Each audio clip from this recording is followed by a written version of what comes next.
અનાદિ બ્રહ્મ સત્ય પુરુષ પરમાત્માને આ ભૂમિ ઉપર આવવું પડ્યું. ઉત્તર પ્રદેશના કાશી શહેરના લહેર તલાવે એક કમળના ફૂલ ઉપર ગગનમંડળથી ઉતરે પ્રકાશ સ્વરૂપે, અને કમળ ફૂલ ડૂબતું નથી, કારણ કે સાહેબનું દેહ પાંચ તત્વથી ન્યારું હતું.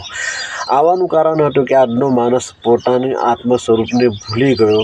એટલા માટે સાહેબે ભજન દ્વારા, રમીની દ્વારા અને સંધ્યા દ્વારા સંદેશ આપ્યો અને કાલ પુરુષના પંજામાંથી છૂટવાનો માર્ગ બતાવ્યો.